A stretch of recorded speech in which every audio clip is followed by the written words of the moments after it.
border is closed and virtually impenetrable, and the United States is in the midst of the fastest and most dramatic economic turnaround in our country's history. Under the Biden administration, America was plagued by the nightmare of stagflation, meaning low growth and high inflation, a recipe for misery, failure, and decline. But now, after just 1 year of my policies, we are witnessing the exact opposite: virtually no inflation and extraordinarily high economic growth. Growth like I believe you'll see very shortly our country has never seen before, perhaps no country has ever seen before. Over the past 3 months, core inflation has been just 1.6%. Meanwhile, fourth quarter growth is projected to be 5.4%, far greater than anybody other than myself and a few others had predicted. Since the election, the stock market has set 52 all-time high records. So that's in 1 year, 52 records, adding $9 trillion in value to retirement accounts, 401ks, and people's savings. People are doing very well. They're very happy with me. Since my inauguration, we've lifted more than 1.2 million people off of food stamps, and after 4 years in which Biden secured less than $1 trillion of new investment in our country. Think of that, 1 trillion, substantially less than that. In 4 years, we've secured commitments for a record-breaking $18 trillion, and we think when the final numbers come out, they'll be closer to $20 trillion of investment. That's never been done by any country at any time, not even close. Just over 1 year ago, under the radical left Democrats, we were a dead country. Now we are the hottest country anywhere in the world.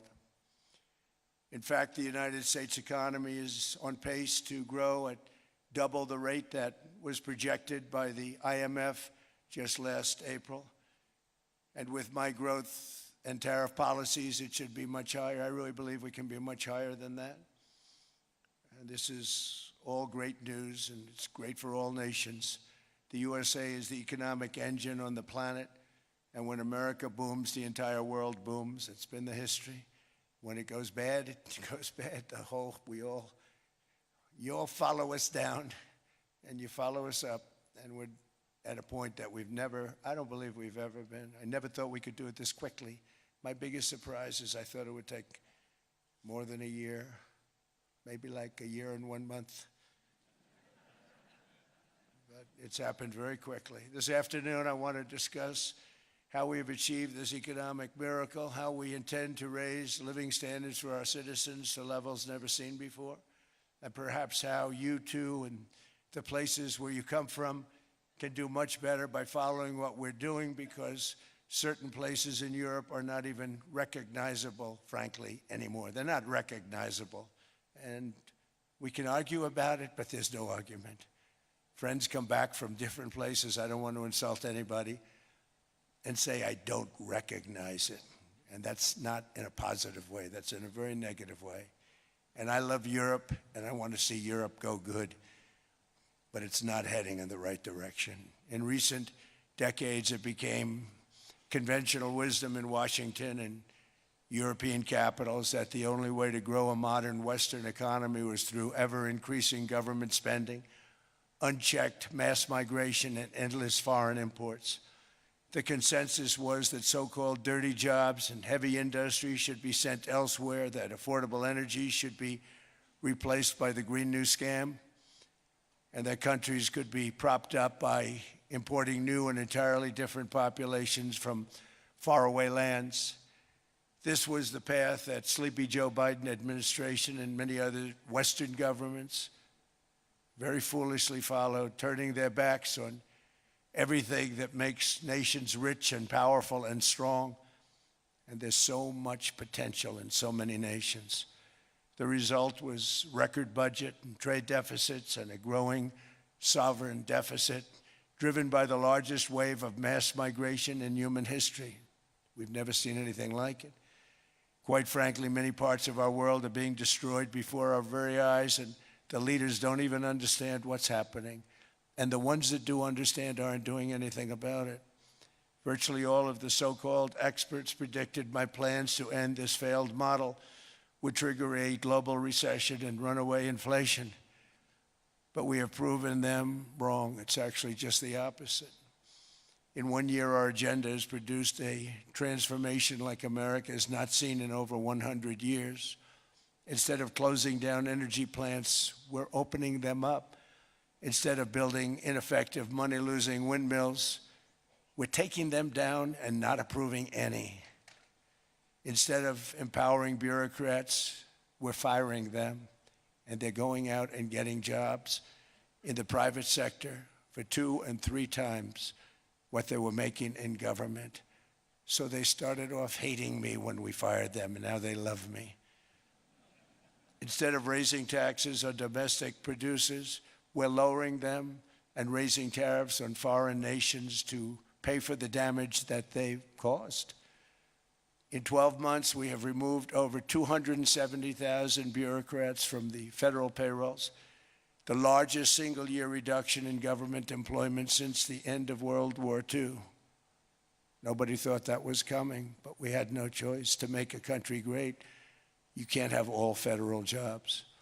We've cut federal spending by $100 billion and slashed the federal budget deficit by 27% in the single year. It's going to go down quite a bit more from that, driving inflation way down from the record highs of the Biden administration. Every month, they went up and up and up. I promised to cut 10 old regulations for every single new regulation, but instead I've cut, actually till this point, 129 regulations for every 1 new regulation approved. So every time they come in with a new regulation, we do at least 10, but so far it's averaging out to 129, if you can believe it. In July, we passed the largest tax cuts in American history, including no tax on tips, no tax on overtime, no tax on Social Security for our great seniors. We also provided 100% expensing, that's the one they like, and bonus depreciation for all new equipment and capital investments to help companies expand and shift production to America. They are so in love with it. They build a plant, they're able to deduct it immediately, the whole thing, rather than waiting 38 to 41 years in the old days. This is a miracle taking place. Nobody thought it would ever be done by any country, but it's done by us. It was what made my first term the most successful 4-year term that we've ever had from a financial standpoint. And now we've upped it. This is a 10-year program, not a 1-year program. But you're allowed to deduct everything in 1 year. It used to be 38 to 41 years. With tariffs, we've radically reduced our ballooning trade deficit, which was the largest in world history. We were losing more than $1 trillion every single year, and it was just wasted. It was going to waste.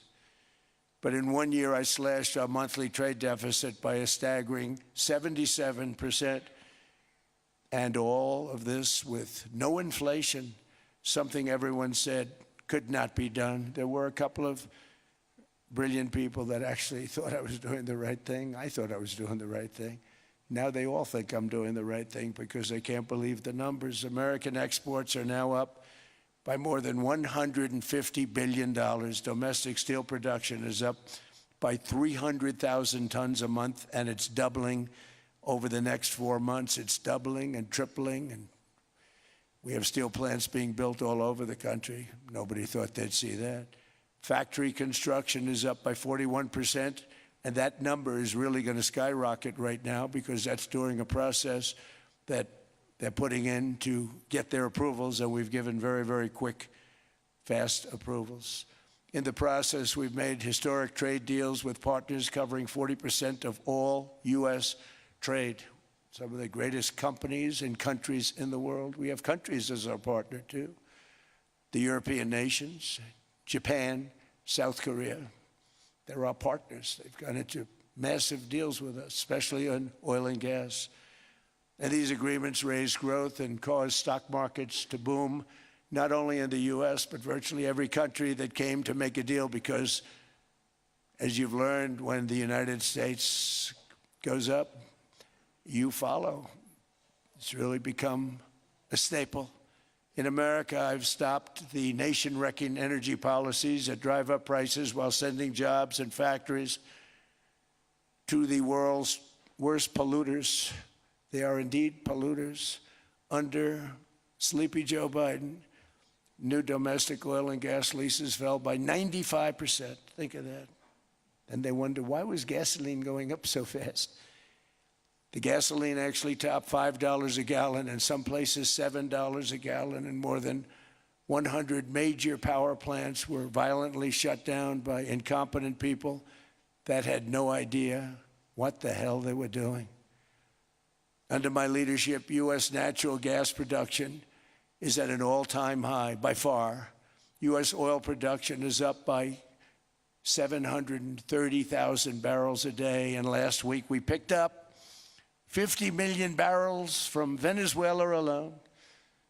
Venezuela has been an amazing place for so many years, but then they went bad with their policies. 20 years ago, it was a great country, and now it's got problems, but we're helping them. And those 50 million barrels, we're going to be splitting up with them, and they'll be making more money than they've made in a long time. Venezuela is going to do fantastically well. We appreciate all of the cooperation we've been giving. We've been given great cooperation. Once the attack ended, and they said, let's make a deal. More people should do that. But Venezuela is going to make more money in the next 6 months than they've made in the last 20 years. Every major oil company is coming in with us. It's amazing. It's a beautiful thing to see. The leadership of the country has been very good. They've been very, very smart. The price of gasoline is now below $2.50 a gallon in many states, $2.30 a gallon in most states, and will soon be averaging less than $2 a gallon. In many places, it's already down even lower, $1.95 a gallon. Numerous states are at $1.99, numbers that nobody has heard for years. Actually, since my last administration, we got it down to around those numbers.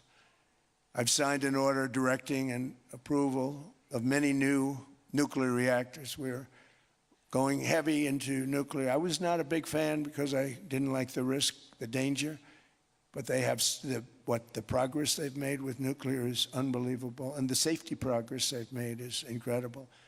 We're very much into the world of nuclear energy, and we can have it now at good prices and very, very safe. And we're leading the world in AI by a lot. We're leading China by a lot. I think President Xi respects what we've done, in part because I've allowed these big companies building these massive buildings to build their own electric capacity. They're building their own power plants, which, when added up, is more than any country anywhere in the world is doing. I read recently an article in the Wall Street Journal that China's creating so much energy, and they are. I got to hand it to them. But we're creating as much or more, and we're letting them do that. I'm very proud of it. It was my idea. I said, you can't create this much energy. We needed more than double the energy currently in the country just to take care of the AI plants. And I said, we can't do that. We have an old grid system. And I came up with the idea, you know, you people are brilliant. You have a lot of money. Let's see what you can do. You can build your own electric generating plants. And they looked at me. They didn't believe me. All of the names that are, I think, in the room right now, if you want to know the truth, they didn't believe it. And I said, no, you can't. They came back 2 weeks and they didn't have the plant. They said, we thought you were kidding. I said, no, not only am I not kidding, you're going to have your approvals within 2 weeks. I always say nuclear will take 3 weeks. But most aren't going that. They're going oil and gas. They're even going coal in some cases. Because of my landslide election victory, the United States avoided the catastrophic energy collapse which befell every European nation that pursued the Green New Scam, perhaps the greatest hoax in history. The Green New Scam, windmills all over the place, destroy your land, destroy your land. Every time that goes around, you lose $1,000. You're supposed to make money with energy, not lose money. Here in Europe, we've seen the fate that the radical left tried to impose on America. They tried very hard. Germany now generates 22% less electricity than it did in 2017. And it's not the current chancellor's fault. He's solving the problem. He's going to do a great job. But what they did before he got there, I guess that's why he got there. And electricity prices are 64% higher. The United Kingdom produces just 1/3 of the total energy from all sources that it did in 1999. Think of that, 1/3. And they're sitting on top of the North Sea, one of the greatest reserves anywhere in the world, but they don't use it. And that's one reason why their energy has reached catastrophically low levels with equally high prices. High prices, very low levels. Think of that, 1/3. And you're sitting on top of the North Sea. And they like to say, well, you know, that's depleted. It's not depleted. It's got 500 years. They haven't even found the oil. The North Sea is incredible. They don't let anybody drill. Environmentally, they don't let them drill. They make it impossible for the oil companies to go. They take 92% of the revenues. So the oil companies say, we can't do it. They came to see me. Is there anything you can do? I want Europe to do great. I want UK to do great. They're sitting on one of the greatest energy sources in the world, and they don't use it. In fact, their electricity prices have soared 139%. There are windmills all over Europe. There are windmills all over the place, and they are losers. One thing I've noticed is that the more windmills a country has, the more money that country loses and the worse that country is doing.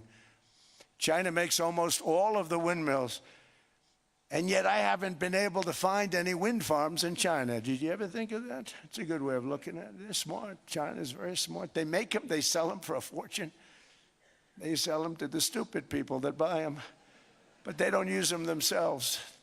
They put up a couple of big wind farms, but they don't use them. They just put them up to show people what they could look like. They don't spin. They don't do anything. They use a thing called coal, mostly. But China goes with the coal. They go with oil and gas. They're starting to look at nuclear a little bit. And they're doing just fine. They make a fortune selling the windmills, though. And I think really that's one that they wouldn't be surprised if it stopped. They are shocked that it continues to go. They're very friendly with me. They're shocked that people continue to buy those damn things. They killed the birds. They ruin your landscapes. Other than that, I think they're fabulous, by the way. Stupid people buy them.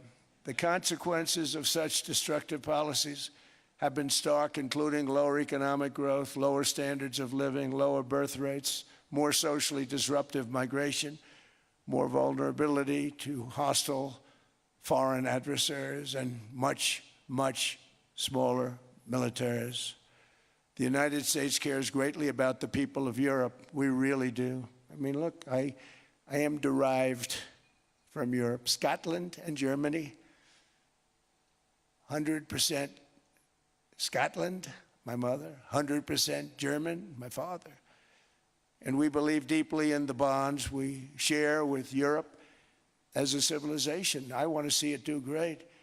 That's why issues like energy, trade, immigration, and economic growth must be central concerns to anyone who wants to see a strong and united West, because Europe and those countries have to do their thing. They have to get out of the culture that they've created over the last 10 years. It's horrible what they're doing to themselves. They're destroying themselves. These beautiful, beautiful places. We want strong allies, not seriously weakened ones. We want Europe to be strong. Ultimately, these are matters of national security, and perhaps no current issue makes the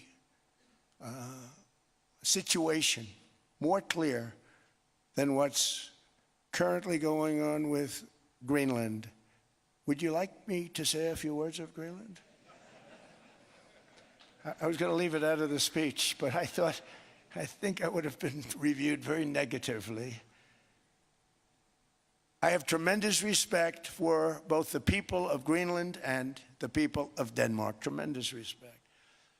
But every NATO ally has an obligation to be able to defend their own territory. And the fact is, no nation or group of nations is in any position to be able to secure Greenland other than the United States. We're a great power, much greater than people even understand. I think they found that out 2 weeks ago in Venezuela. We saw this in World War II when Denmark fell to Germany after just 6 hours of fighting and was totally unable to defend either itself or Greenland. So the United States was then compelled, we did it, we felt an obligation to do it, to send our own forces to hold the Greenland territory. And hold it we did, at great cost and expense. They didn't have a chance of getting on it, and they tried. Denmark knows that. We literally set up bases on Greenland for Denmark. We fought for Denmark. We weren't fighting for anyone else. We were fighting to save it for Denmark. Big, beautiful piece of ice. It's hard to call it land. It's a big piece of ice. But we saved Greenland and successfully prevented our enemies from gaining a foothold in our hemisphere. So we did it for ourselves also. And then after the war, which we won it big. Without us, right now you'd all be speaking German and a little Japanese, perhaps. After the war, we gave Greenland back to Denmark. How stupid were we to do that? But we did it. But we gave it back. But how ungrateful are they now? So now our country and the world face much greater risks than it did ever before because of missiles, because of nuclear, because of weapons of warfare that I can't even talk about. 2 weeks ago, they saw weapons that nobody ever heard of. They weren't able to fire one shot at us. They said, what happened? Everything was discombobulated. They said, we've got them in our sights. Press the trigger, and nothing happened. No anti-aircraft missiles went up. There was one that went up about 30 feet and crashed down right next to the people that sent it. They said, what the hell is going on? Those defensive systems were made by Russia and by China. So they're going to go back to the drawing boards, I guess. Greenland is a vast, almost entirely uninhabited and undeveloped territory. It's sitting undefended in a key strategic location between the United States, Russia, and China. That's exactly where it is, right smack in the middle. Wasn't important nearly when we gave it back. You know, when we gave it back, it wasn't the same as it is now. It's not important for any other reason, you know. Everyone talks about the minerals. There's so many places. There's no rare earth. No such thing as rare earth. There's rare processing. But there's so much rare earth. And this, to get to this rare earth, you got to go through hundreds of feet of ice. That's not the reason we need it. We need it for strategic national security and international security. This enormous unsecured island is actually part of North America on the northern frontier of the Western Hemisphere. That's our territory. It is therefore a core national security interest of the United States of America. And in fact, it's been our policy for hundreds of years to prevent outside threats from entering our hemisphere. And we've done it very successfully. We've never been stronger than we are now. That's why American presidents have sought to purchase Greenland for nearly 2 centuries. You know, for 2 centuries they've been trying to do it. They should have kept it after World War II, but they had a different president. That's all right. People think differently. Much more necessary now than it was at that time, however. In 2019, Denmark said that they would spend over $200 million to strengthen Greenland's defenses. But as you know, they spent less than 1% of that amount. 1%. There's no sign of Denmark there. And I say that with great respect for Denmark, whose people I love, whose leaders are very good. It's the United States alone that can protect this giant mass of land, this giant piece of ice, develop it and improve it and make it so that it's good for Europe and safe for Europe and good for us. And that's the reason I'm seeking immediate negotiations to once again discuss the acquisition of Greenland by the United States, just as we have acquired many other territories throughout our history, as many of the European nations have. They've acquired, there's nothing wrong with it. Many of them, some went in reverse, actually, if you look. Some had great, vast wealth, great, vast lands all over the world. They went in reverse. They're stuck back where they started. That happens too. But some grow. But this would not be a threat to NATO. This would greatly enhance the security of the entire alliance, the NATO alliance. The United States is treated very unfairly by NATO. I want to tell you that. And when you think about it, nobody can dispute it. We give so much and we get so little in return. And I've been a critic of NATO for many years. And yet I've done more to help NATO than any other president by far, than any other person. You wouldn't have NATO if I didn't get involved in my first term. The war with Ukraine is an example. We are thousands of miles away, separated by a giant ocean. It's a war that should have never started, and it wouldn't have started if the 2020 U.S. presidential election weren't rigged. It was a rigged election. Everybody now knows that. They found out. People will soon be prosecuted for what they did. It's probably breaking news, but it should be. It was a rigged election. You can't have rigged elections. You need strong borders, strong elections, and ideally a good press. I always say it. Strong borders, strong elections, free, fair elections, and a fair media. The media is terrible. It's very crooked. It's very biased, terrible.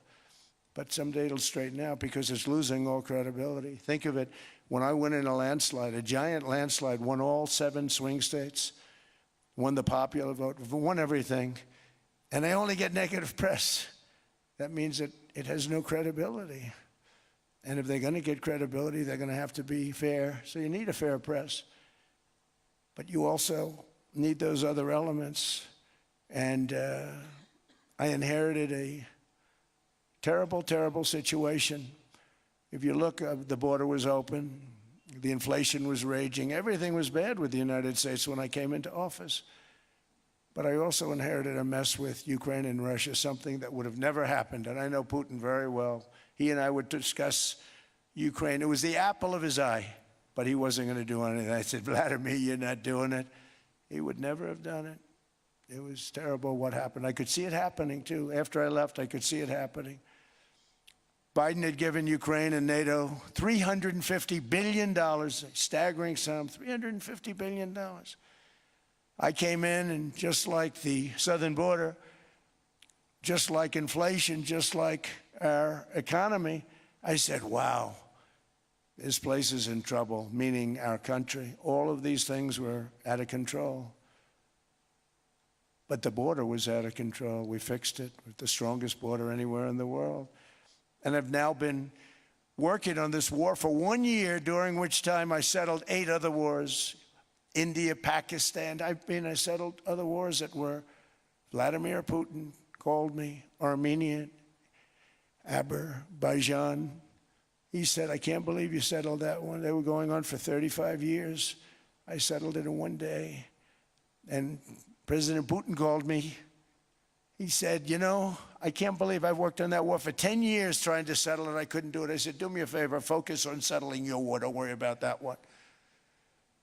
What does the United States get out of all of this work, all of this money, other than death, destruction, and massive amounts of cash going to people who don't appreciate what we do? They don't appreciate what we do. I'm talking about NATO, I'm talking about Europe. They have to work on Ukraine. We don't. The United States is very far away. We have a big, beautiful ocean separating us. We have nothing to do with it. Until I came along, NATO was only supposed to pay 2% of GDP. But they weren't paying. Most of the countries weren't paying anything. The United States was paying for virtually 100% of NATO. And I got that stopped. I said, that's not fair. But then more importantly, I got NATO to pay 5%, and now they were paying, and now they are paying. So something nobody said was possible. They said, we will never go up higher than 2%. But they went to 5%, and now they're paying the 5. They didn't pay the 2, and now they're paying the 5. And they're stronger for it, and they have an excellent, by the way, Secretary General, who's possibly in the room. Mark, are you here? Yes, he's here. Hello, Mark. We never asked for anything, and we never got anything. We probably won't get anything unless I decide to use excessive strength and force where we would be, frankly, unstoppable. But I won't do that. Okay? Now everyone's saying, oh, good. That's probably the biggest statement I made, because people thought I would use force. I don't have to use force. I don't want to use force. I won't use force. All the United States is asking for is a place called Greenland, where we already had it as a trustee, but respectfully returned it back to Denmark not long ago after we defeated the Germans, the Japanese, the Italians, and others in World War II. We gave it back to them. We were a powerful force then, but we are a much more powerful force now. After I rebuilt the military in my first term and continue to do so today, we have a budget of $1.5 trillion. We're bringing back battleships.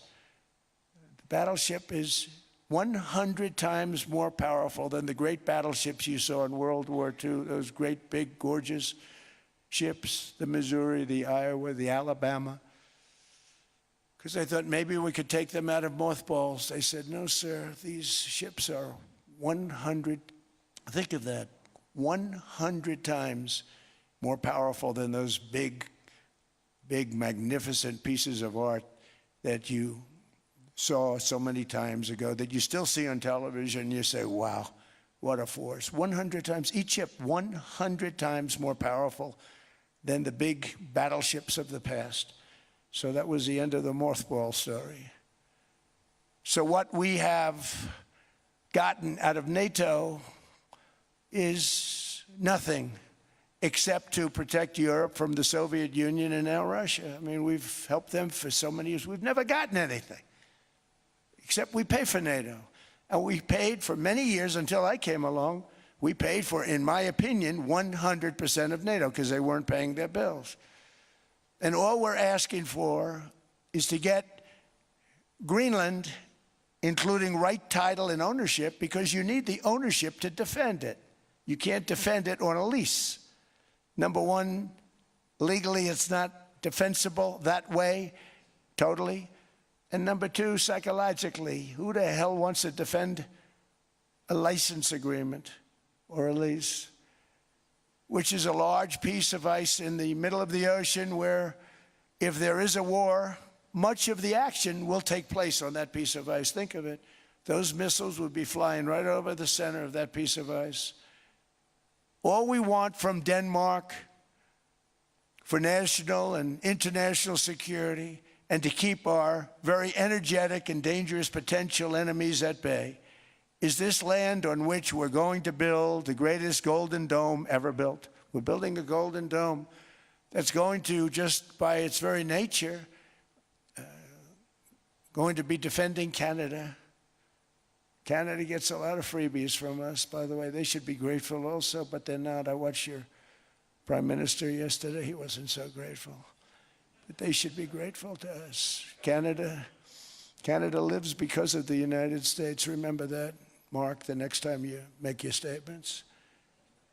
What we did for Israel was amazing, but that's nothing compared to what we have planned for the United States, Canada, and the rest of the world. We are going to build a dome like no other. We did it for Israel. And by the way, I told Bibi, stop taking credit for the dome.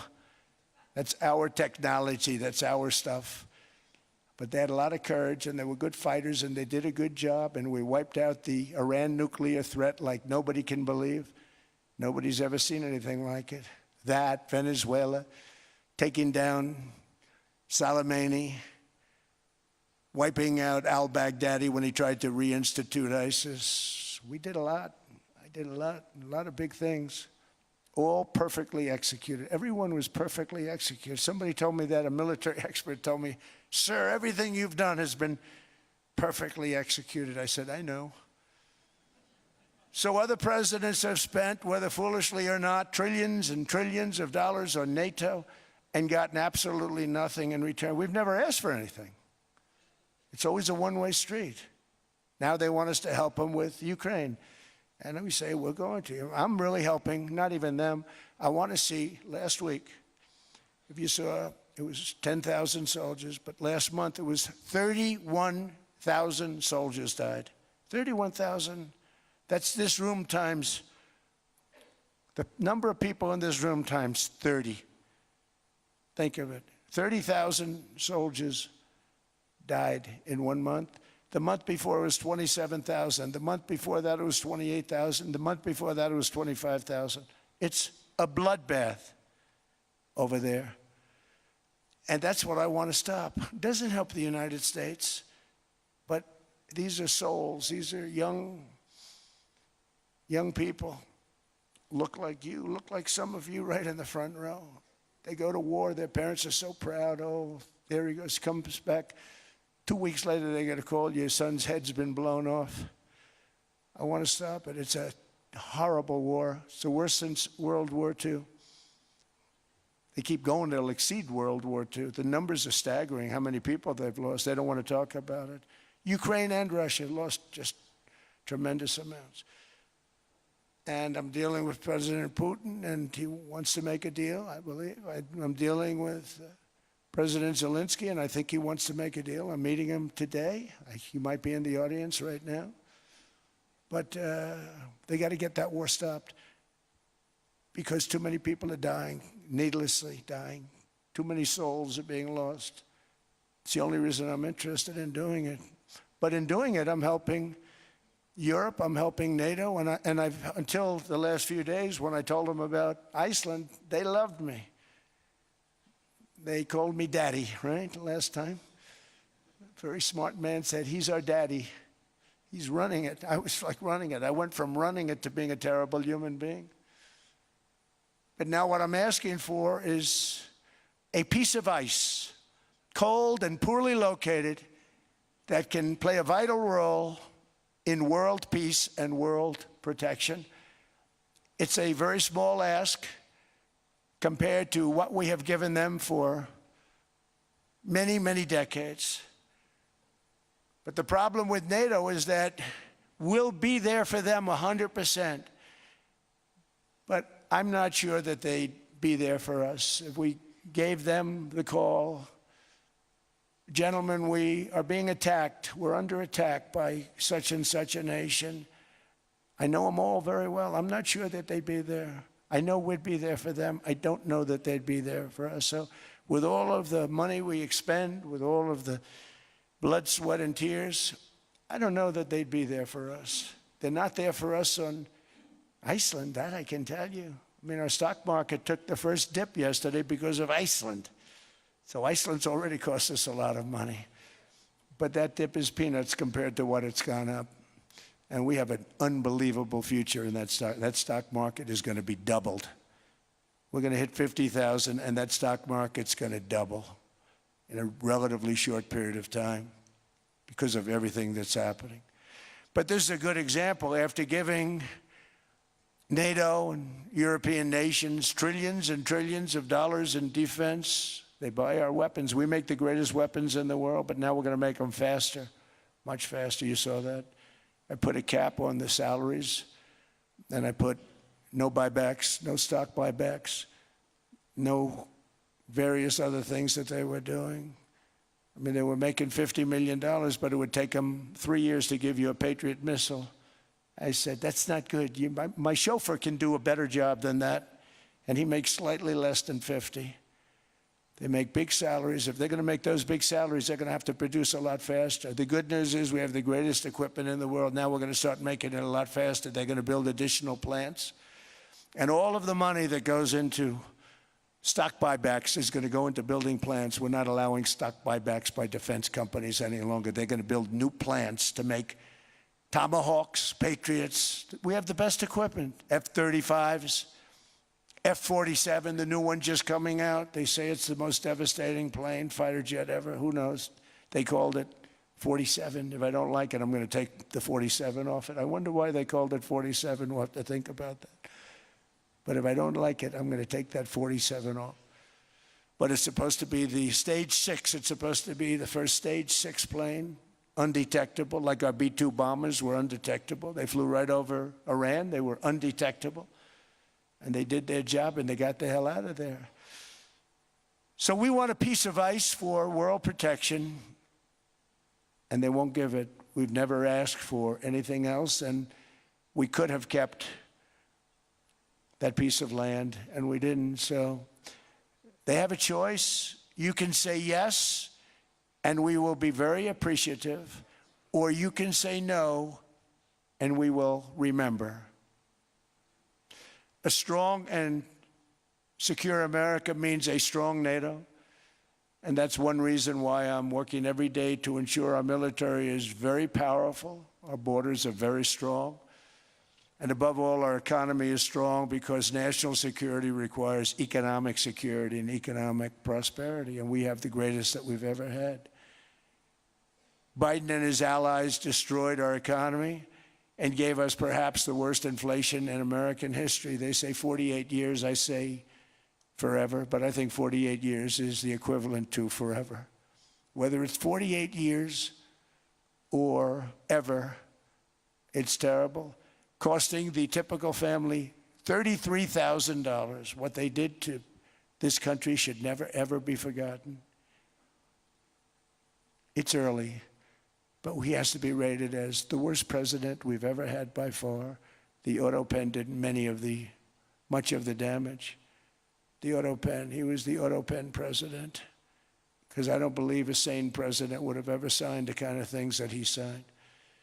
But now grocery prices, energy prices, airfares, mortgage rates, rent, and car payments are all coming down, and they're coming down fast. We inherited a mess, but we've done a hell of a job in 12 months. Under my most favored nation policy for drug prices, the cost of prescription drugs is coming down by up to 90%, depending on the way you calculate. You could also say 5, 6, 7, 800%. There are two ways of figuring that. But we have a favored nations policy that every president wanted, no president was able to get. I got it, and other nations approved it. And I had to use tariffs in order to get it because they said, no way. In other words, a pill that costs 10% in London costs $130. Think it costs $10 in London, costs $130 in New York or in Los Angeles. And I'd say, boy, that's bad. Friends of mine would say, you know, we go to London, you can buy the stuff for nothing. We go all over the world, we can buy it for nothing. Because basically America was subsidizing every nation in the world because presidents allowed them to get away with it. It became very tough. So when I called up Emmanuel Macron, I watched him yesterday with those beautiful sunglasses. What the hell happened? But I watched him sort of be tough. But he was at $10 for a pill. And I said, Emmanuel, and I have all the big pharmaceutical companies are in total agreement. It wasn't easy, by the way. They're tough, smart. They've been getting away with this scam for a long time. But they gave it up. But they said, you'll never get the countries to approve it. I said, why is that? Because they won't. They always said, we're not paying any more. Get the rest for the United States. So over the years, they stayed the same. We just went up, up, up. And I mean, we would pay 13, 14, 15 times more than certain countries would. So I said, no, they'll approve it 100%. Sir, you'll never get them to approve it. I said, I guarantee you. But I actually started with Emmanuel, who probably is in the room too. And I like him. I actually like him. Hard to believe, isn't it? And I said, Emmanuel, you're going to have to lift the price of that pill to $20, maybe $30. Think of that. That means it's a doubling. a doubling of prescription drugs. Might be a tripling, might be a quadrupling. It's not easy. No, no, no, Donald, I will not do that. I said, yes, you will, 100%. He said, no, no, no. You're asking me to double. I said, Emmanuel, you've been taking advantage of the United States for 30 years with prescription drugs. You really should do it, and you will do it. I have no doubt. In fact, I am 100% sure you're going to. No, no, no, I will not do it. Because he has to, in all fairness to him, he has to double or triple. Because the world being a bigger place than the United States, it's not that you meet in the middle. You just have to go up some, and we come down a lot. They go up a little, we come down a lot. So we're at $130, they're at 10. So they may have to go to 20 or 30. No more than that. I said, Emmanuel, you're going to be doubling or tripling? No, no, no. I said, here's the story, Emmanuel. The answer is you're going to do it, you're going to do it fast. And if you don't, I'm putting a 25% tariff on everything that you sell into the United States and a 100% tariff on your wines and champagnes. And that's about 10 times more than what I'm requesting.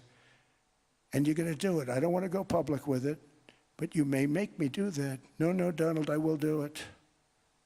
I will do it. It took me, on average, 3 minutes a country, saying the same thing. You will do it. They all said, no, no, no, I will not do it. You're asking me to double the cost of prescription. I said, that's right, because you've been screwing us for 30 years. And they said, we will not do it. I said, that's all right.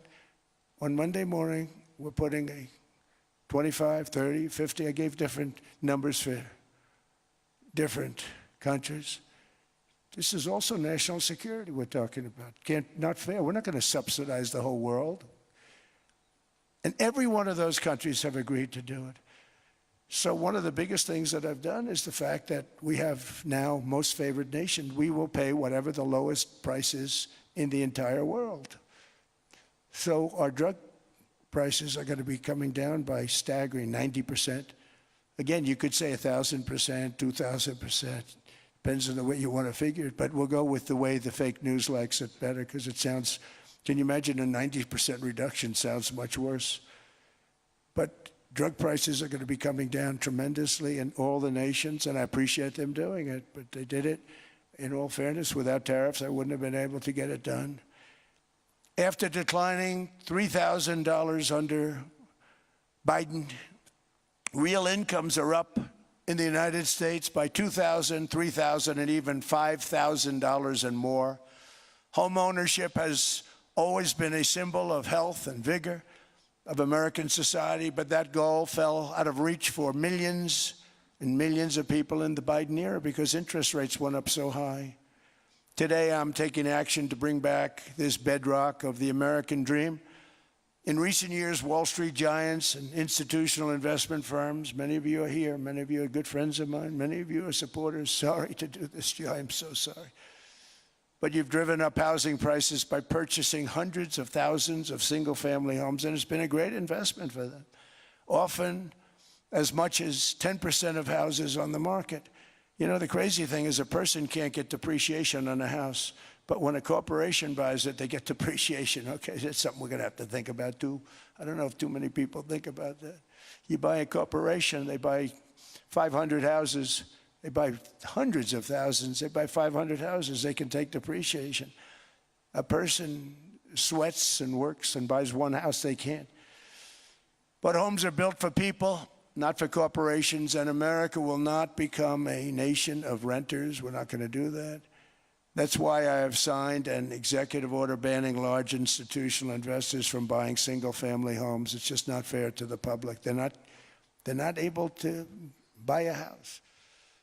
And I'm calling on Congress to pass that ban into permanent law, and I think they will. One of the biggest barriers to saving for a down payment has been surging credit card debt. The profit margin for credit card companies now exceeds 50%, one of the biggest. And they charge Americans interest rates of 28%, 30%, 31%, 32%. Whatever happened to usury? So to help our citizens recover from the Biden disaster, all caused by this horrible president, just horrible president. I'm asking Congress to cap credit card interest rates at 10% for 1 year. And this will help millions of Americans save for a home. They have no idea they're paying 28%. They go out there a little late in their payment and they end up losing their house. It's terrible. To unleash innovation and savings and financing, I'm also working to ensure America remains the crypto capital of the world. And to that end, last year I signed the landmark Genius Act into law. Now Congress is working very hard on crypto market structure legislation, Bitcoin, all of them, which I hope to sign very soon, unlocking new pathways for Americans to reach financial freedom. And I did it for two reasons. Number one, I thought it was politically good, and it was. I got tremendous political support. But more importantly, China wanted that market too. It's just like they want the AI.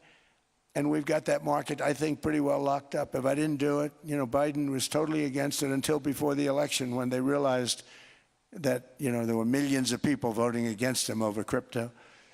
And all of a sudden, they loved it very much, but it was too late. They blew it. But it is politically popular, but it's much more importantly, we have to make it so that China doesn't get the hold of it. And once they have that hold, we're not going to be able to get it back. So I'm honored to have done it. Finally, I've instructed government-backed institutions to purchase up to $200 billion in mortgage bonds to bring down interest rates. And I'll be announcing a new Fed chairman in the not-too-distant future. I think he'll do a very good job. See, I gave away some of it. He did give that away. So we have something, got something, but somebody that's very respected. They're all respected. They're all great. Everyone that I interviewed is great. Everyone could do, I think, a fantastic job. Problem is they change once they get the job. They do. They're saying everything I want to hear, and then they get the job. They're locked in for 6 years. They get the job, and all of a sudden, let's raise rates a little bit. I call them, sir, we'd rather not talk about this. It's amazing how people change once they have the job, but it's too bad. Sort of disloyalty, but they got to do what they think is right. We have a terrible chairman right now. Jerome, too late Powell. He's always too late. And he's very late with interest rates, except before the election, he was just fine for the other side. So we're going to have somebody that's great, and we hope he does the right job. Last week, the average 30-year mortgage rate dropped below 6% for the first time in many years. Another major factor in driving up housing costs was the mass invasion of our borders. And I have to say one thing about housing, because nobody ever says this. I am very protective of people that already own a house, of which we have millions and millions and millions. And because we have had such a good run, the house values have gone up tremendously. And these people have become wealthy. They weren't wealthy. They become wealthy because of their house. And every time you make it more and more and more affordable for somebody to buy a house cheaply, you're actually hurting the value of those houses, obviously, because the one thing works in tandem with the other.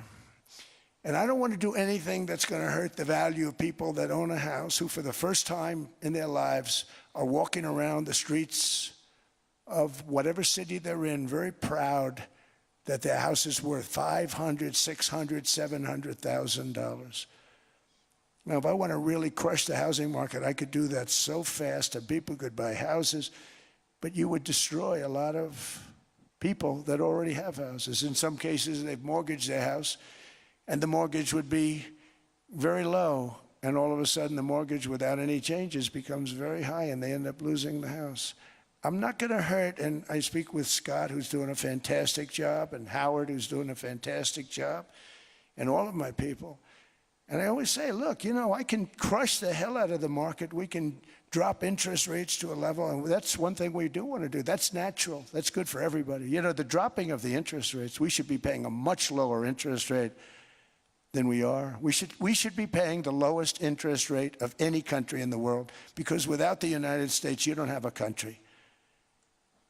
I had a case with Switzerland. We happened to be in Switzerland. Maybe I'll give you a quick story. But they were paying nothing. They make beautiful watches, great watches, Rolex, all of them. They were paying nothing to the United States when they sent their product in. And we had a $41 billion deficit. $41 billion with this beautiful place. Flew over it, isn't it nice? So I said, let's put a 30% tariff on them so that we get back some of it, not all of it at all. We'd still have a deficit, big deficit. We had 41 million. That's a big deficit. And I said, let's put a tariff on. Different tariffs, different places. You're all party to them.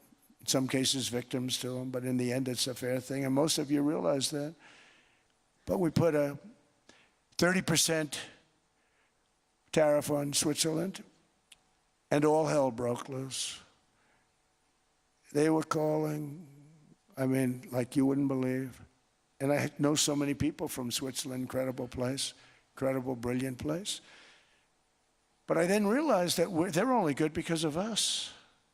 And there's so many other examples. I mean, us and probably other places, but a majority of the money they make is because of us, because we never charged them anything. So they come in, they sell their watches, no tariffs, no nothing. They walk away, they make $41 billion on just us. So I said, no, we can't do that. So I'm going to bring it up. I still would have a deficit pretty substantial, but I brought it up to 30%. And I guess Prime Minister, I don't think President, I think Prime Minister called a woman, and she was very repetitive. She said, no, no, no, you cannot do that, 30%. You cannot do that. We are a small, small country. I said, yeah, but you have a big, big deficit. You may be small, but you have a bigger deficit than big countries. He said, no, no, no, please, you cannot do it. Kept saying the same thing over and over. We are a small country. I said, but you're a big country in terms of, and she just rubbed me the wrong way, I'll be honest with you. And I said, all right, thank you, ma'am, appreciate it. Do not do this. Thank you very much, ma'am. And I made it 39%. And then all hell really broke out. And I was paid visits by everybody. Rolex came to see me. They all came to see me. But I realized, and I reduced it, because I don't want to hurt people. I don't want to hurt them. And we brought it down to a, lower level. Doesn't mean it's not going up, but we brought it down to a lower level. But they pay now, tariff. But I realized that we have many places like that where they're making a fortune because of the United States. Without the United States, they wouldn't be making anything. Think of it. Switzerland made $41 billion on us. And as she said, it's a small place. And I realized with that, I don't know, because she was so aggressive. And I realized in that conversation that the United States is keeping the whole world afloat. Many places, I could give you 6, 7 places just in the people in this little area. I know every one of them. They're looking down. They don't want to see me. They don't want to stare me in the eyes. But they're taking advantage of, everybody took advantage of the United States. But I've been very fair, and I gave them a tariff, and it was fine. But I realized that without us, it's not Switzerland anymore. Without us, it's not any of the countries that are represented here. And we want to work with the countries. We want to work with them. We're not looking to destroy them. I could have said 39, 40%. I could have said I want a 70% tariff, then we make money with Switzerland. But Switzerland would have been probably destroyed, financially destroyed. I don't want to do that. But we should be paying the lowest interest rate of everybody. I hope Scott's listening to this, because we should be paying the lowest interest rate of everybody. Without us, most of the countries don't even work. And then you have the protection factor. Without our military, which is the greatest in the world by far, without our military, you have threats that you wouldn't believe.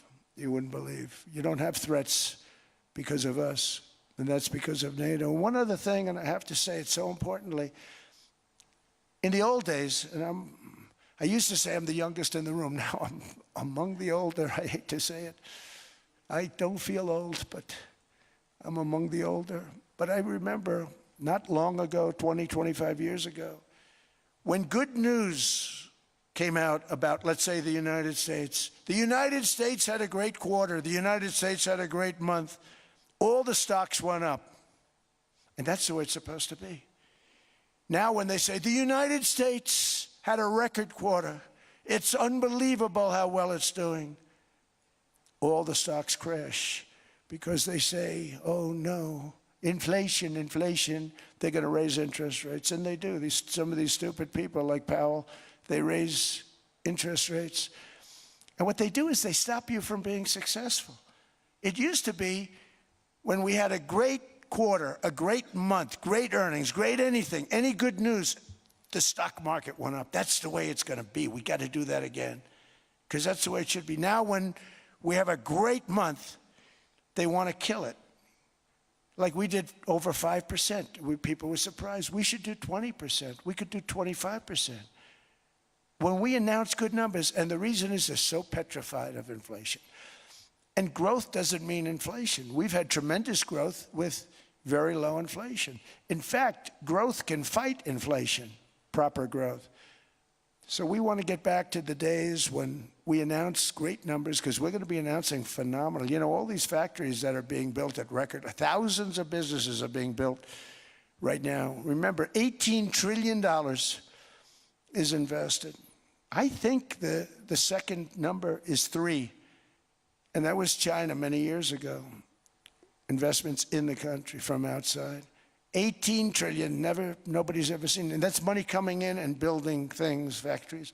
Thousands of businesses are being built, thousands. Hundreds of big factories, car plants are moving back to the United States. They're coming in from Canada, they're coming in from Mexico, from Japan. Japan's coming in and building plants here in order to avoid tariffs. They're coming in from China. They're coming in from all over the world. We have more plants being built now, car plants, than we've ever had built, even in the heyday from the 1940s and 50s. And they're bigger. They don't use renovations anymore where they take an old plant, they rip it down, they build a brand new plant, super modern plant. But it's happening at levels that nobody's ever seen. In 2024, the U.S. built less than 2 million new homes, but Biden admitted more than 8 million new migrants. And those days are over. In 2025, for the first time in 50 years, the United States had reverse migration. Boy, that was nice. And these were criminals that were being taken out of our country because they allowed people to come into our country from jails, from gangs, drug dealers, murderers. 11,888 murderers. We've gotten most of them out. And then ICE gets beat up by stupid people from leadership in Minnesota. We actually are helping Minnesota so much, but they don't appreciate it. Most places do. You know, Washington, D.C. is the safest place now in the United States.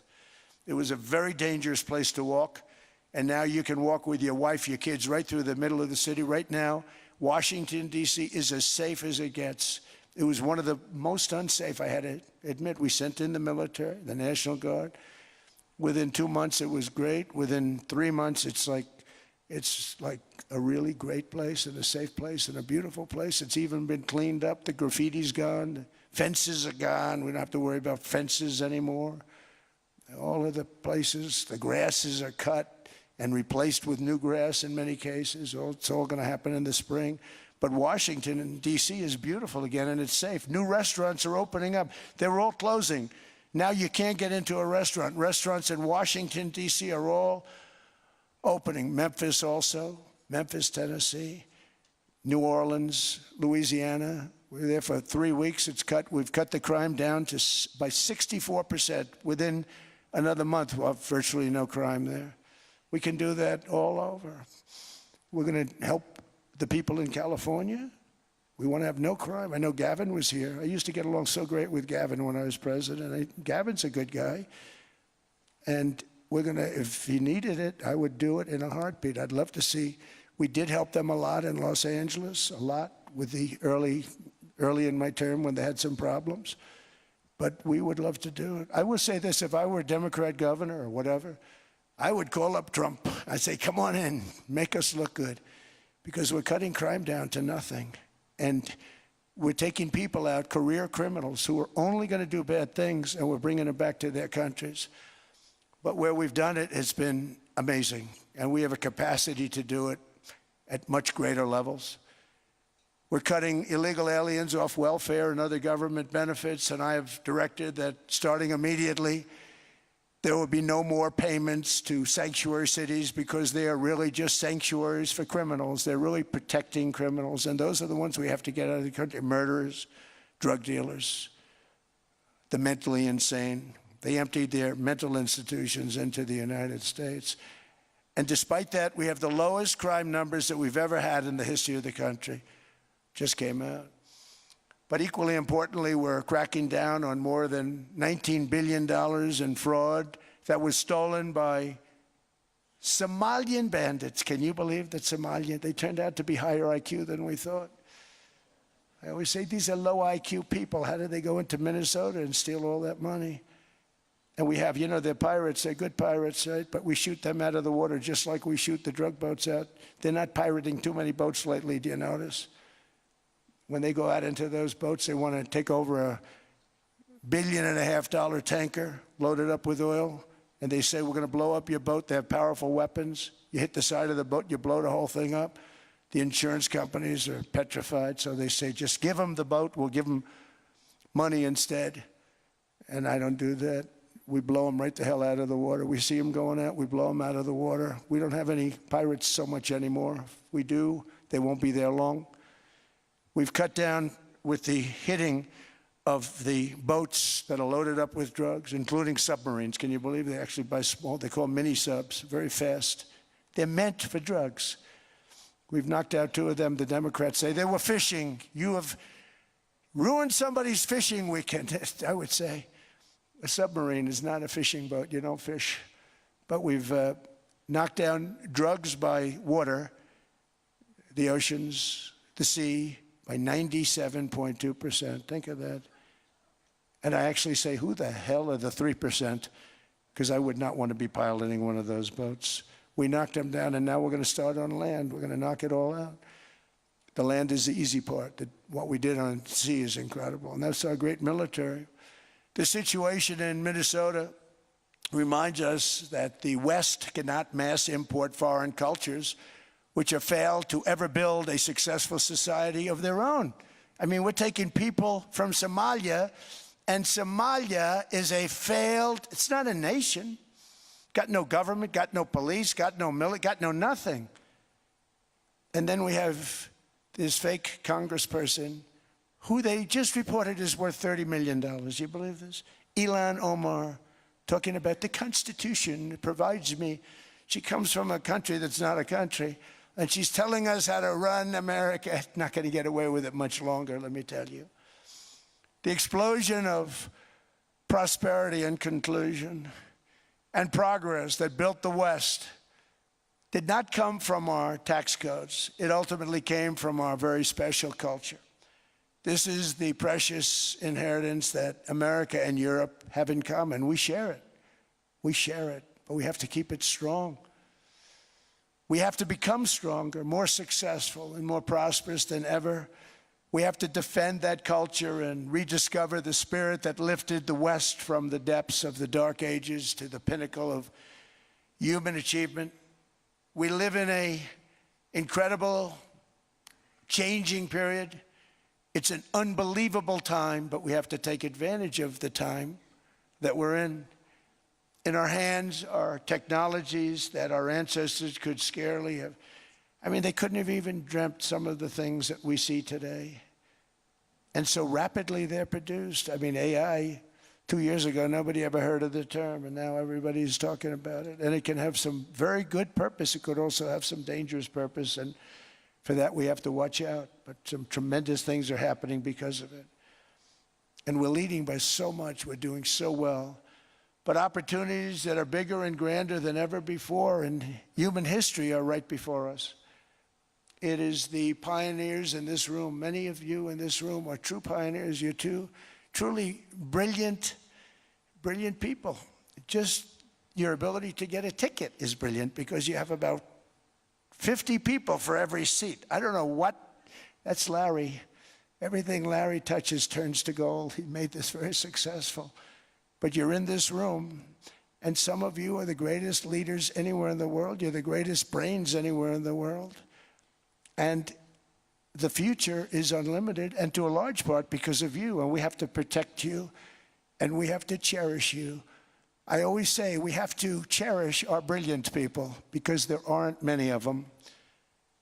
So together with confidence, boldness, and persistence, let us lift up our people, grow our economies, defend our shared destiny, and build a future for our citizens that is more ambitious, more exciting, more inspiring, and greater than the world has ever seen.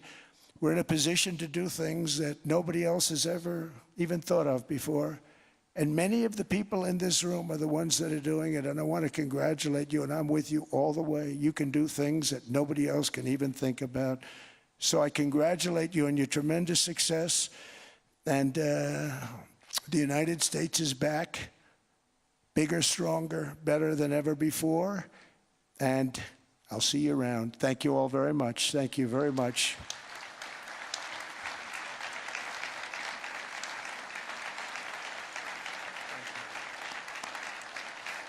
Thank you.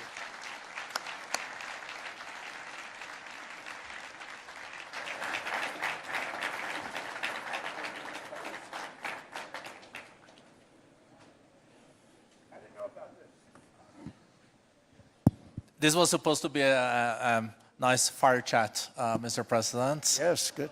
You I got set up. I did know.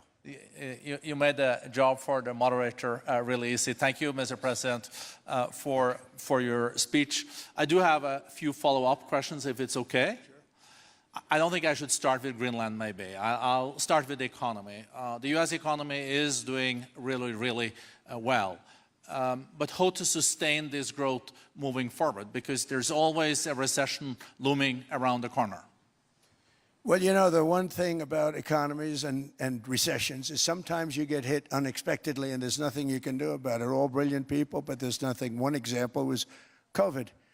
We had an economy going at levels like nobody had ever seen my first 2.5, 3 years. And then I heard the word pandemic, not COVID. They came up with that name over a period of time. We won't get into that. But I heard the word pandemic. And I had a poll come out that was so strong just prior to that, and I was with the two best pollsters, McLaughlin and Fabrizio, and they said, sir, George Washington and Abraham Lincoln, if they came back and ran as president and vice president, they couldn't beat you. And then what happened is the following day, I was told to stay tuned because there's something really bad happening in China. There are bodies laying all over Wuhan, right around that certain building that we talk about. I always said it came from Wuhan. It did come from Wuhan. And they were body bags. We saw it by satellite. And they said, there are strange things happening in China. And so it began. And we ended up with the COVID, and the whole world suffered. We did a phenomenal job. I don't think we got the credit we deserved. We did something that Operation Warp Speed, which some people say was one of the greatest military feats ever. We did a great job. Used our military, used a lot of people. But sometimes you get hit with things, nothing you can do. You get hit with things like that unexpectedly. And we got through it. And when I left, the stock market was higher than it was previous to the COVID coming up. And that was, I called it a great achievement. But things happen, bad things happen. The things that we can stop are wars if we're smart. That we can stop. Those are a matter of being intelligent and having intelligent people on the other side. Because wars are the worst of all. Wars are worse than anything. But we can stop wars because that's sort of up to us. But things like dust flying in the air, wherever COVID comes from or whatever comes, sometimes you have to be a little bit lucky. But we are poised to have an economy like no other, not only in this country, but anywhere. And you know, when you hear the kind of numbers that I can tell you that Scott Bessent was with me the other day, and he's looking at numbers. He said, I can't. And that's all he's done his whole life, pretty much your whole life. Scott, you weren't going to be a football player, I don't think. Scott was not that great at football, but he was always good at numbers, right? And he was looking at numbers. He said, I've never seen anything like this. We're poised to do things that no other country's ever done. And, you know, luck, I hate to say it, but we need a little luck. We don't want to get hit by something that nobody could have thought. Whoever thought we were going to hit by a pandemic? You know, when I heard the word pandemic, I said, oh, that's an ancient problem. World War I, they lost 100 million people. It actually ended World War I. A lot of people don't know. The Spanish flu in World War I ended the war because all the soldiers were sick. The soldiers were so sick on both sides. And that war was raging, and they were all dying from the Spanish flu. They were sick as dogs. They couldn't fight. So, you know, you don't know how that would have turned out. But so we do, I mean, subject to that, and I always have to put a caveat in for it, but we're poised to have the greatest growth of any large country, I think any country that there's been. When you look at what's happening in the United States, it's really amazing. Thank you. One thing that maybe keeps you up at night, I know you don't sleep that much anyway, Mr. President, is the debt. The U.S. debt is high, is now the biggest expenditure on your budget. How to get out of that impasse? Well, the big thing is growth. I mean, growth is the way. If we grow like this, we go from having a $37 trillion. We go from having high debt to low debt. But we also are cutting expenses, you know, the old-fashioned way. We have extraordinary growth. I think we're going to be growing our way out. I think we're going to be paying off debt. We're taking in tremendous money from tariffs fairly. And again, I'm using them judiciously. You know, Switzerland's a case study. I could have gotten much more. I could have asked for much more. But we're using them judiciously. But I think growth, most importantly, and then cutting costs. Now, if you take a look at Minnesota, $19 billion in fraud and other things. People going to airports, they came into the country, they don't have 10 cents, and they're leaving with hundreds of thousands of cash in their bags. When we get to that, and our DOJ, Pam, and Todd, and all the people that work over there, and all of the people that work in here, I can tell you, Scott Bessent is working on that. It's a priority, right? You have your whole team. We're in there looking for where this money is coming from, how much it is. It could be more than $19 billion. Can you believe that? That's just one state. If we were able to cut out 50% of the fraud, 50%, and we should be able to do better than that, we would have a balanced budget without having to talk about even growth.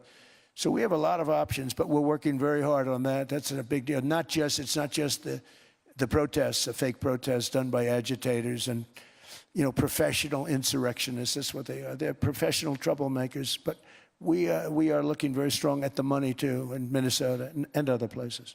I think, Mr. President, also the $500 billion invested in artificial intelligence and the frontier technologies last year also were driving growth exponentially in the U.S. Well, AI has been a big factor. AI is massive. I mean, Mark Zuckerberg showed me a plant where he put it over a map of Manhattan, and it was basically the size of Manhattan. This is not, I said, you got to be kidding. It's a plant that was miles long, miles wide, very high. I don't think it was as high like the Empire State Building, but it was high. And it literally covered most of the island of Manhattan. That's called a big plant. And, you know, when I heard they're going to spend $50 billion building it, I said, what are they, you know, if you spend $50 million, you can build a nice little shopping center. If you spend $500 million, you can build a good shopping center. But how do you spend $50 billion? When I looked at this thing, I said, you think you'll be able to do it for that? It's amazing when, you know, some of the plants that I see, and I see them all, and again, so big is we're letting them build their own electric generation. This way we have no problem, and otherwise they'd be complaining. There'd be nobody able to be, you know, we have an old grid system. And not only that, they're going to sell at a very cheap price the excess electricity that they create back into our grid. So that'll solve some problems for certain states that don't have enough electricity.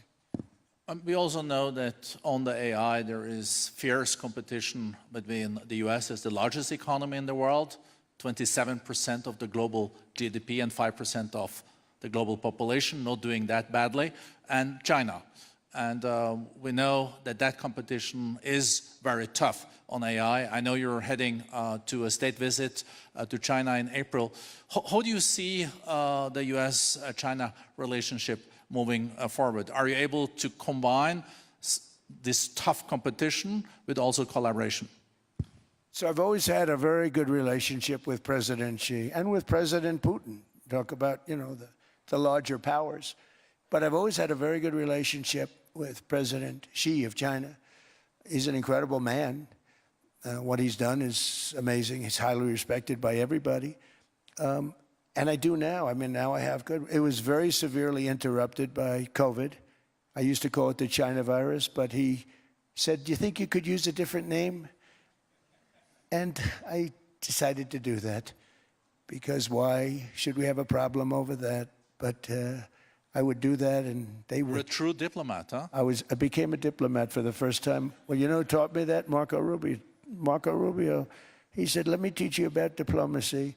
Hey, any guy that gets approved by 100% of the votes, think of it, he got liberal Democrats and radical right Republicans to approve him. He's the only one. The next one was like lost 45 votes, right? But he got all 100 votes voting for him. And at first I wasn't happy about it. I said, wait a minute, I don't like that. And now it turns out that the Democrats probably wish they didn't do that. And Marco has been fantastic. Marco, stand up, please. You have done a great job as Secretary of State. He's going to go down as the best Secretary of State. And Scott, and we have Susie, who's the first female Chief of Staff, and she's the best Chief of Staff, too. And I see Howard Lutnick, who I know spoke, and Howard's fantastic. Some of the deals we're doing are great. And I want to pay particular attention because we have Chris. And Chris, you got up and spoke, I think.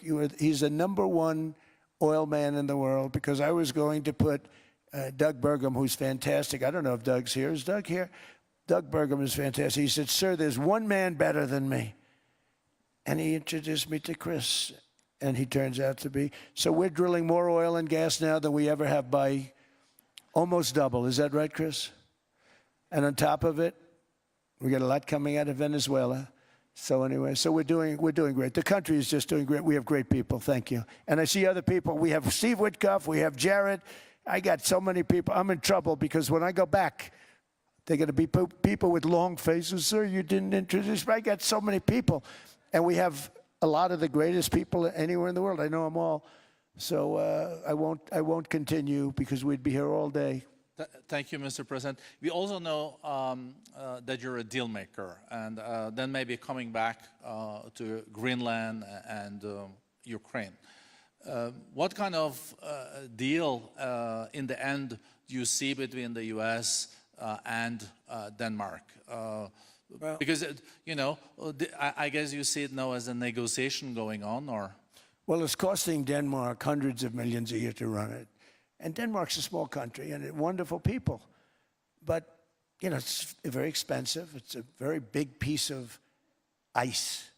And it's very important.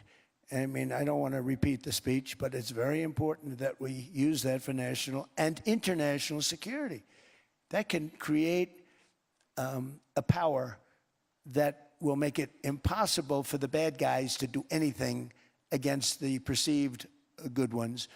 And it's a great block for Europe. Just like, you know, Denmark was supposed to spend hundreds of millions of dollars. They didn't spend the money. They didn't spend anything almost. And we'll see what happens. I just say this.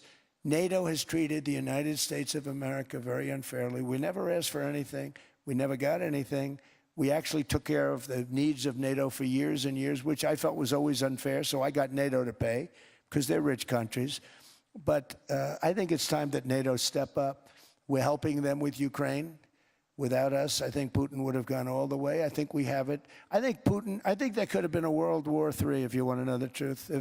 If Kamala was elected, or Joe, any one of those, those thinkers, I think you could have ended up in World War III. And I will say Steve Witkoff has been dealing incredibly with, but we're not going to have World War III. We want to get it stopped, but we're not going to have World War III. I think if I wasn't elected, I think that could have evolved into World War III. It was a very, very bad situation, and it still is, but it's not that kind of bad. It's bad because so many young people are being killed.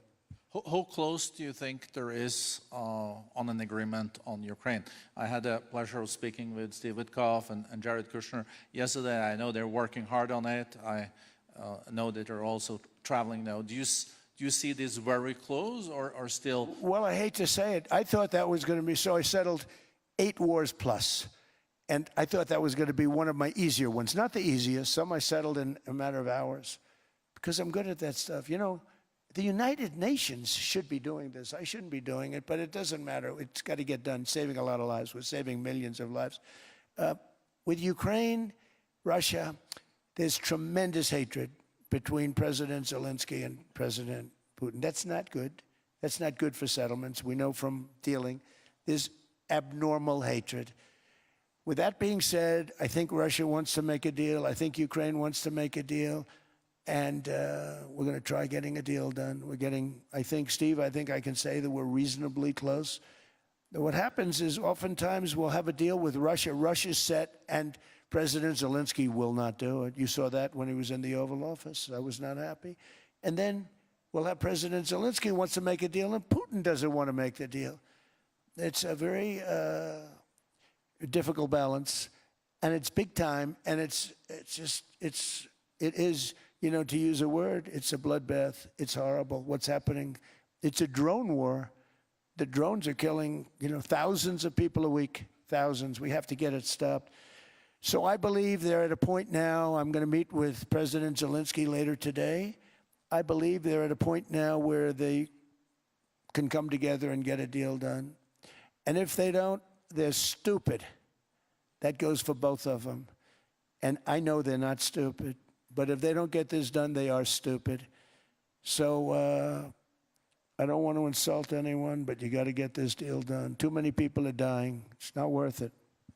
President Sisi is sitting on the first row here. He spoke earlier today and also complimented you on the Gaza deal. I think there will be a signing tomorrow. Of course, there are different views on this, but how important do you think this signing is on the Board of Peace? And do you think this is going to sustain? Do you think we now will see Gaza reconstructed and the billions of US dollars invested?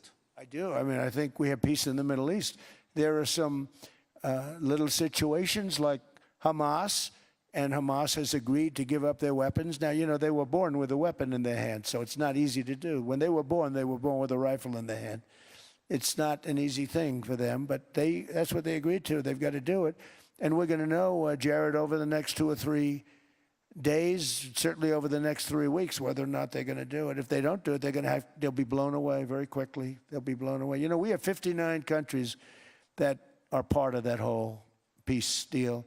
And some of those countries aren't even they're near the Middle East, but they're not in the Middle East traditionally. And they want to come in and take out Hamas. They want to come in. They want to do whatever they can. There's a problem with Hezbollah in Lebanon, and we'll see what happens there, but that's a problem.